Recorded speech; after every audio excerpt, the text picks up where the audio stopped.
नमस्कार दोस्तों। ऑर्गन की सीरीज़ में हम पढ़ रहे थे होम्योपैथिक एग्रीवेशन, जिसमें इससे पहले हमने पढ़ा कैसे होम्योपैथिक एग्रीवेशन जो है एक्यूट केसेस में, एक्यूट डिजीज़ में आता है कि शुरुआत के कुछ घंटों में, फर्स्ट आवर में एक्यूट डिजीज़ में जो है होम्योपैथिक एग्रीवेशन हमें देखने को मिलता है। और सेंसिटिव पेशेंट्स में कितनी भी हम जो है डोज की मात्रा कम करते हैं, सेंसिटिव पेशेंटों में वो आता ही आता है। लेकिन ओरिजिनल जो नॉर्मल जनरल पेशेंट्स होते हैं उनको ये अगर हमारी डोज की क्वांटिटी क्या होगी, स्मॉलर होगी, कम होगी, तो वो नहीं समझ में आएगा उनको।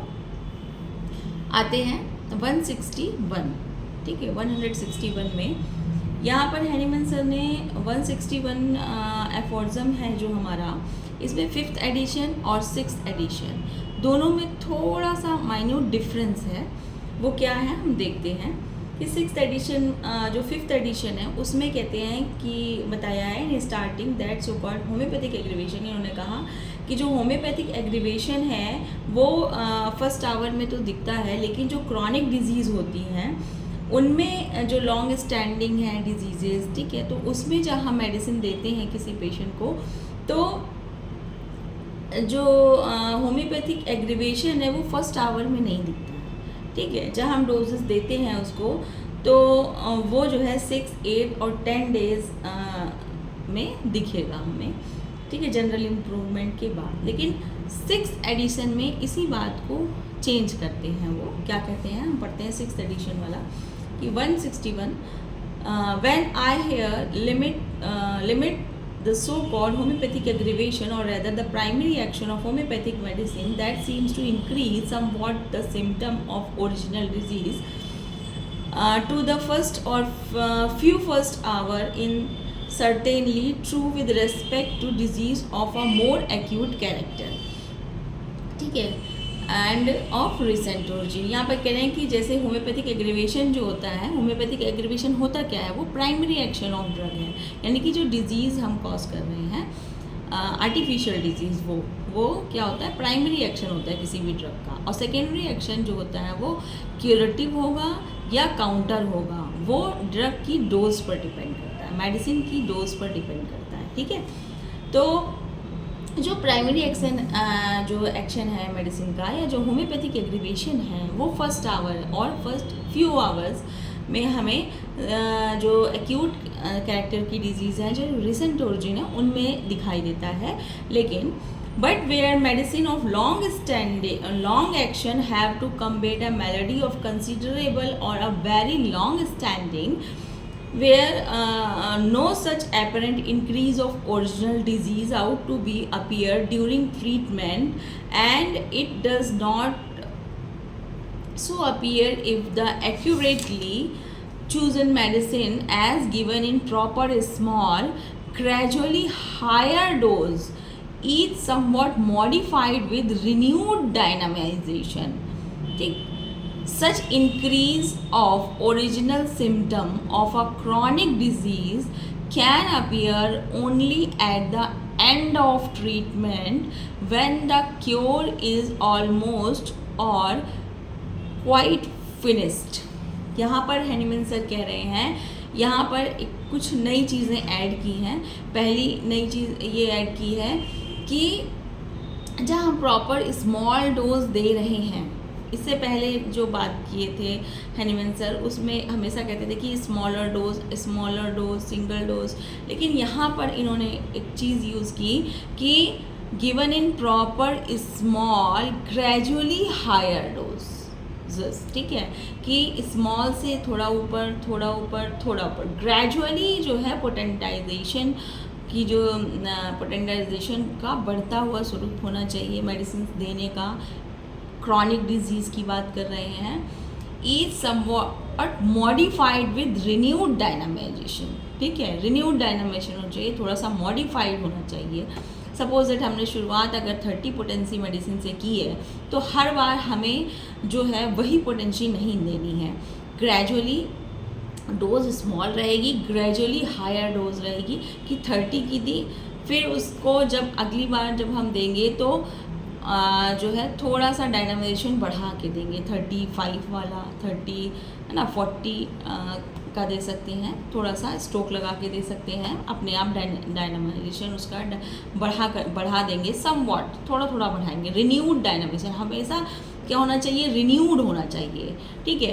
क्यों? क्योंकि अगर हमने पहली बार जब 30 पोटेंसी दी तो जो 30 के अंदर जितने सिम्टम होंगे उसने कवर किए, फिर इससे थोड़ा सा ऊपर 10 स्ट्रोक लगा दीजिए, 40 की हो जाएगी, तो 40 वाले जितने सिम्टम होंगे वो कवर होंगे, फिर थोड़ा सा बढ़ा के, तो इस तरह से ग्रेजुअली जो है, और हायर डोज होनी चाहिए, हमारी हायर हो जाएगी और रिन्यूड डायनामाइजेशन हो जाएगा। फॉर रिन्यूड डायनामाइजेशन हम पढ़ेंगे 247 एफर्ट्स में, यहाँ पर अंकित किया गया है इसको। Such increase of the original symptom of a chronic disease can appear only at the end of treatment। और इस तरह फिर ग्रेजुअली क्या होगा, इम्प्रूवमेंट मिलेगा हमको पेशेंट के सिम्टम्स में, अगर सेलेक्टेड प्रॉपर सेलेक्टेड मेडिसिन है तभी मिलेगा। इसके आगे बात करेंगे एनिमल सर इस चीज़ के ऊपर कि होम्योपैथिक एग्रीवेशन मिलेगा तो, लेकिन जितना उन्होंने कहा है उस आधार पर, हाँ। और जो क्रॉनिक डिजीज़ है उसमें जब क्योर होने लगता है पेशेंट, तब हमें ऑलमोस्ट क्योर की तरफ पहुंचता है पेशेंट, तब हमें जो है एग्रीवेशन दिखाई देता है, ठीक। फिर 162 भी थोड़ा सा चेंज है फॉर एग्जाम्पल 162, यहाँ पर हम 6th एडिशन वाला ही देखते हैं कि it sometime happens owing to moderate number of medicine yet known with respect to their true pure action, that but a portion of the symptom of the disease under treatment is to be met with the list of symptom of the most appropriate medicine. Consequently, this imperfect medicine morbific agent must be employed for lack of more perfect one। यहाँ पर कह रहे हैं कि चूँकि उस time पर क्या था, मेडिसिन बहुत ज़्यादा नहीं खोजी गई थी, तो लिस्ट ऑफ मेडिसिन हमारे पास कम थी, तो तब की बात कर रहे हैं हैनीमैन सर की। चूँकि लिस्ट ऑफ मेडिसिन हमारे पास कम होती है तो ज़रूरी नहीं है कि हमने जो डिज़ीज़ के लिए जो मेडिसिन दी वो कुछ पोर्शन को कवर कर रही थी, ठीक है। तो वो कुछ पोर्शन के लिए तो ठीक है, लेकिन फिर हमें फिर से बार बार हैनीमैन सर ने कहा ही है कि उन सिम्टम्स को लेके फिर से हम जो है उसको क्या करेंगे, प्रिस्क्राइब करेंगे, बार बार प्रिस्क्रिप्शन की ज़रूरत पड़ेगी। क्यों? क्योंकि प्योर मेडिसिन जो है मॉडरेट नंबर में उस समय थी, तो सारे सिम्टम को अगर कवर नहीं कर पा रही हैं मेडिसिन वो, तो फिर से हमें केस लेना पड़ेगा। जो सिम्टम ठीक हुए ना, फिर से केस लेना पड़ेगा, फिर से मेडिसिन देनी पड़ेगी, तो मोर परफेक्ट वन की हमें ज़रूरत पड़ती रहती है।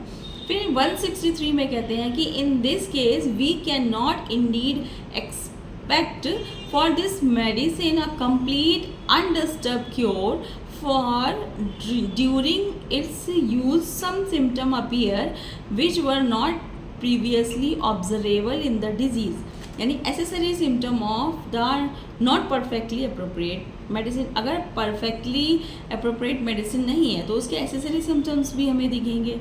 This does by no means prevent a considerable part of disease of the symptom of disease resembles those of the medicine from being eradicated by this medicine, thereby establishing a fair commencement of the cure, but still this does not take place without the necessary symptom, which are however always moderate when the dose of medicine is sufficiently minute।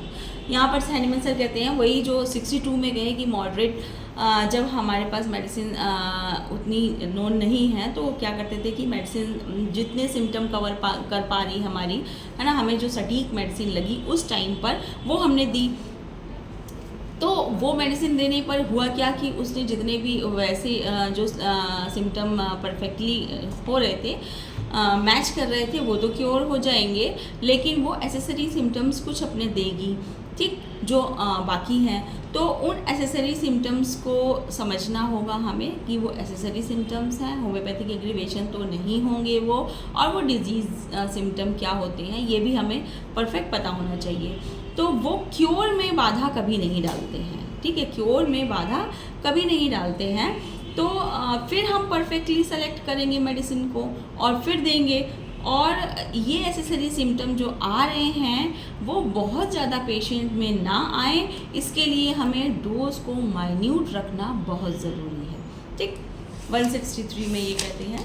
फिर 164 में कहते हैं कि a smaller number of homeopathic symptom present in the best selected medicine is no obstacle to the cure in case where these few medicinal symptoms are chiefly of an uncommon kind and such as the peculiar indistinctive character of the disease। यहाँ पर कह रहे हैं कि बहुत ज़्यादा अगर symptoms नहीं बहुत ज़्यादा सिम्टम्स नहीं मिले, लेकिन अगर हमें कुछ ही सिम्टम मिले, लेकिन वो कैसे सिम्टम हो, पिक्यूलियर और अनकॉमन सिम्टम। 153 में हैनीमैन सर ने बात की है इसके फॉर्सम नंबर में। तो पिक्यूलियर और अनकॉमन की है तो वहाँ पर क्योर को कोई रोक ही नहीं सकता है, ठीक है। क्योर जरूर होगा, कहा ना यहाँ पर no obstacle to the cure, कोई ऑब्स्टेकल नहीं आएगा। The cure take place under such circumstance without any particular disturbance. कोई भी डिस्टर्बेंस नहीं होगा और क्योर होगा, कोई ऑब्स्टेकल नहीं आएगा। अनकॉमन पिक्यूलियर टाइप के सिम्टम्स हैं तो वहाँ पर भी हमें माइन्यूटनेस ऑफ डोज रखनी पड़ेगी और सिमिलर मैच कराना मेडिसिन को ज़रूरी है। फिर 165 में इसके आगे कहते हैं कि however among the symptom of the remedy selected there be none that accurately resemble of the distinctive यानी characteristic peculiar uncommon symptom of a case of disease, and if remedy correspond to the disease only in general vaguely described indefined state कैसे nausea, debility, headache and so forth। And if there be among the known medicine none more homeopathically appropriate, in that case the physician cannot promise himself any immediate favorable result from the employment of this unhomeopathic medicine। साफ Hahnemann sir ने लिख दिया है कि अगर homoeopathically selected remedy है, ठीक है, और अगर हमें पिक्यूलियर अनकॉमन सिम्टम मिल गए तो सोने पे सुहागा है, ठीक है, तो वहाँ पर क्योर निश्चित है बिना किसी ऑब्स्टिकल के। 164 में कह रहे हैं, 165 में कह रहे हैं अगर हमने वेगली सेलेक्टेड की है मेडिसिन, यानी कि नॉर्मल जो सिम्टम होते हैं डिजीज़ के, नॉर्मल सभी डिजीज़ में ये सिम्टम मिलते हैं कि नोजिया मिलेगी, वॉमिटिंग मिलेगी, एपेटाइट का लॉस मिलेगा, वीकनेस मिलेगी, हेडेक नॉर्मली अधिकतर डिजीज़ में मिलता है। तो ऐसे सिम्टम्स पर अगर हमने मेडिसिन प्रिस्क्राइब की है तो हम पेशेंट से ये वादा ना करें कि हम आपको ठीक कर पाएंगे। क्यों? क्योंकि ऐसे वेगली सिम्टम जो सेलेक्टेड हुए हैं उन पर मेडिसिन कभी भी वर्क नहीं करेगी। और एग्रीवेशन की तो बात ही छोड़ दीजिए आप, ठीक। अननेसेसरी सिम्टम और एग्रीवेट दूसरे उसमें जो उसके अननेसेसरी सिम्टम्स हैं वो आएंगे, ठीक। वो अगर आपने वो भी तब आएंगे जब आपने जो है ड्रग मतलब डोज बढ़ाई होगी, ठीक है, डोज को माइन्यूट ही रखना है। तो यहाँ 165 तक हो गया। तो हैनीमैन सर बार बार ये चीज़ क्यों रिपीट कर रहे हैं, ये समझने वाली बात है ना। अभी तक हम ने ड्रग प्रूविंग ख़त्म की शायद, और ड्रग प्रूविंग के बाद से अभी तक हम पढ़ते आ रहे हैं। तो अभी तक 165 पे हम पहुंच गए, 146 से चले थे, तब से अभी तक हमको 2-3 बातों का बार बार रिपीटिशन मिल रहा है। किन किन बातों का? कि एकदम वेल सेलेक्टेड होनी चाहिए, अनकॉमन पिक्यूलियर सिम्टम पे ज़्यादा ध्यान देना है, वेगली सेलेक्टेड नहीं करना है, माइन्यूटनेस ऑफ डोज होनी चाहिए, ठीक, ग्रेजुअली जो है हायर पोटेंसी होनी चाहिए कुछ चीज़ों का, तभी क्योर की तरफ बढ़ेगा पेशेंट। इन बातों को बार बार अगर हैनीमैन सर अपने एफोर्ज़म में लिख रहे हैं, बार बार मेमोराइज करा रहे हैं ताकि आप उसको याद रखें, ठीक है, और उस पर ही काम करें। माइन्यूटनेस ऑफ डोज बहुत ज़रूरी है, ठीक, और प्रॉपरली सेलेक्टेड होनी चाहिए मेडिसिन। और लास्ट में 165 में कह भी दिया कि अगर वेगली सेलेक्टेड है मेडिसिन आपकी तो आप पेशेंट से ना वादा करिए ना खुद से करिए कि मैं पेशेंट ठीक कर पाऊँगा, ठीक। तो इस बात का ध्यान रखिए। हैनीमैन सर ये एकदम जैसे गीता होती है जो हमें जीवन जीने का तरीका बताती है, उसी तरह से ये जो हमारी ऑर्गेनॉन ऑफ मेडिसिन बुक है ये एक तरह से होम्योपैथी की गीता है, ठीक है। एक तरह से कि किस तरह हमें होम्योपैथिक मेडिसिन प्रिस्क्राइब करनी है, किस तरह से अभी तक हम चल रहे थे इसके जो है किस तरह से केस लेना है, केस टेकिंग पढ़ी हमने, किस तरह से ड्रग प्रूविंग करनी है, किस तरह से ये हमारी होम्योपैथी वर्क करती है ना, इन सब पे काम किया। अब किस तरह से हमें काम करना है ना, ये बता रहे हैं हैनीमैन सर यहाँ पर। तो पढ़ते रहिए होम्योपैथी, समझते रहिए, आगे बढ़ते रहिए, और जो जो हैनीमैन सर ने एनलाइटन किया है हमारा रास्ता, उस पर ज़रूर चलिए, तभी आपको सक्सेस मिलेगी। तब तक के लिए धन्यवाद, नमस्कार, आगे बढ़िए। अगर आपको मेरे वीडियोस अच्छे लग रहे हैं तो please subscribe my channel and share it. धन्यवाद।